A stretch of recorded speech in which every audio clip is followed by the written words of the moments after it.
اگر سمجھ میں آ جائے تو بتائیے گا صدا لگا کر۔ دیگر جتنی بھی کتابیں آئی ہیں اللہ نے پہلے ان کو اتارا ہے پھر وہ پڑھی گئی ہیں۔ قرآن پہلے پڑھا گیا ہے پھر مصطفیٰ پہ اتارا گیا ہے۔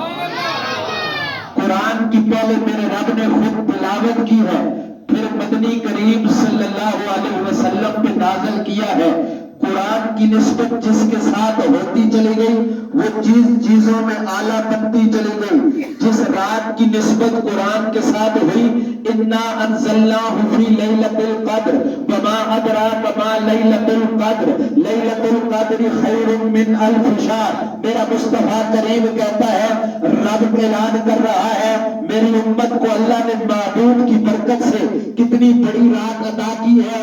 اگر جو اس رات میں عبادت کر لیتا ہے اللہ 80 سال کی عبادت کا ثواب عطا فرماتے ہیں۔ جس رات کی نسبت قرآن کے ساتھ ہو گئی وہ رات راتوں میں اعلیٰ ہو گئی۔ جس مہینے کی نسبت قرآن کے ساتھ ہو گئی محرم بھی میرے رب کا مہینہ ہے، شوال بھی میرے رب کا مہینہ ہے، ذیقعد بھی میرے رب کا مہینہ ہے، ذی الحج بھی میرے رب کا مہینہ ہے۔ لیکن شہر رمضان اللہ نے اس مہینے کو خصوصیت کے ساتھ بیان کیا، سارے مہینوں سے اعلیٰ بنایا، سارے مہینوں سے بالا بنایا۔ یا اللہ یہ کیوں؟ اللہ کا غیبی نظام حرکت میں آتا ہے جیسے ہی رمضان کا چاند نظر آتا ہے۔ غیبی نظام کیسے حرکت میں آتا ہے آپ فضائل سنتے رہتے ہیں۔ جیسے ہی رمضان کا چاند نظر آتا ہے اللہ جنت کے دروازوں کو کھول دیتے ہیں، جہنم کے دروازوں کو بند کر دیتے ہیں، سرکش شیاطین کو جکڑ دیا جاتا ہے۔ اللہ ہر روز روزہ دار کے لیے جنت کو آراستہ کرتے ہیں، روزہ دار کے لیے سمندروں کی تہہ میں مچھلیاں مغفرت کی دعا کرتی ہے۔ یہ سارے فضائل رمضان میں ایمان والوں کو دیے جا رہے ہیں، لیکن رمضان کو اللہ نے یہ خصوصیت اور مقام کیوں عطا فرمایا؟ اللہ کہتے ہیں انزل فیہ القرآن، رمضان کو یہ جو سارے فضائل مل رہے ہیں اس لیے دیے جا رہے ہیں کہ اس میں میں نے اپنا کلام نازل کیا ہے۔ رمضان کی نسبت قرآن کے ساتھ ہوئی اللہ نے مہینوں میں اعلیٰ کر دیا، رات کی نسبت قرآن کے ساتھ ہوئی اللہ نے راتوں میں اعلیٰ کر دیا۔ جس فرشتے کی نسبت قرآن کے ساتھ ہوئی جبریل امین اللہ نے فرشتوں کا سردار بنا دیا۔ جس نبی کی نسبت قرآن کے ساتھ ہوئی اللہ نے نبیوں کا سردار بنا دیا۔ ارے ہمارا نبی کیسا نبی ہے؟ اللہ نے سارے نبیوں کو حسین بنایا ہے، ہمارے نبی کو آسن بنایا ہے، سارے نبیوں کو جمیل بنایا ہے، اللہ نے ہمارے نبی کو اجمل بنایا ہے، اللہ نے سارے نبیوں کو کامل بنایا ہے، ہمارے نبی کو اللہ نے اکمل بنایا ہے۔ میں تفریق نہیں، تقابل نہیں، محبت کا اظہار کرنے لگا ہوں۔ اللہ نے اس سے پہلے جتنے نبی بھیجے ہیں وہ صرف نبی ہیں، میرا نبی نبیوں کا نبی ہے۔ وہ جو پہلے آئے ہیں وہ صرف رسول ہے، میرا نبی رسولوں کا رسول ہے۔ وہ جو پہلے آئے ہیں وہ صرف پیغمبر ہیں، میرا نبی پیغمبروں کا پیغمبر ہے۔ وہ جو پہلے آئے ہیں ان کی نبوت کے بعد نبوت ہے، میرے آقا کی نبوت کے بعد قیامت ہے۔ وہ جو پہلے آئے ہیں ان کا معراج فرشوں پر ہے، آقا کا معراج عرشوں پر ہے۔ وہ جو پہلے آئے ہیں ان کے لیے صفے ہیں، آقا کے لیے مصلی ہے۔ وہ جو پہلے آئے ہیں ان کے لیے صرف کتاب اللہ کا اعلان ہے، آقا کے لیے کلام اللہ کا اعلان ہے۔ وہ جو پہلے آئے ہیں ان کے لیے صرف امت کا لقب ہے، آقا کے لیے خیر امت کا لقب ہے۔ وہ جو پہلے آئے ہیں ان کے لیے صرف نبوت کا اعلان ہے، میرے آقا کے لیے ختم نبوت کا اعلان ہے۔ رتبہ بشردہ تاجدار ختم نبوت قرآن صحابہ شان مصطفیٰ رتبہ بشردہ تو چند کر دیتا ہے، رتبہ بشردہ تو چند کر دیتا ہے، صحابہ کو تیری پسند کر دیتا ہے، ذکر تیرا اتنا بلند کر دیتا ہے، سدرا کو زیرے کمند کر دیتا ہے، تبا کے خدا تے کو تاج نبوت نبوت کا دروازہ بند کر دیتا ہے۔ وہ جو پہلے آئے ہیں ان کے لیے صرف نبوت کا اعلان ہے، آقا کے لیے ختم نبوت کا اعلان ہے۔ میرے آقا اٹھے اللہ آسمان کو بلندیاں دے دیتے ہیں، آقا بیٹھے اللہ دھرتی کو سکون عطا فرما دیتے ہیں۔ میرے آقا کو پسینہ آئے انہاتن مہکنے لگ جاتا ہے، میرے آقا مسکرائے جب چہکنے لگ جاتا ہے۔ توجہ کیجیے گا، میرے آقا سر اٹھا کے بولے اللہ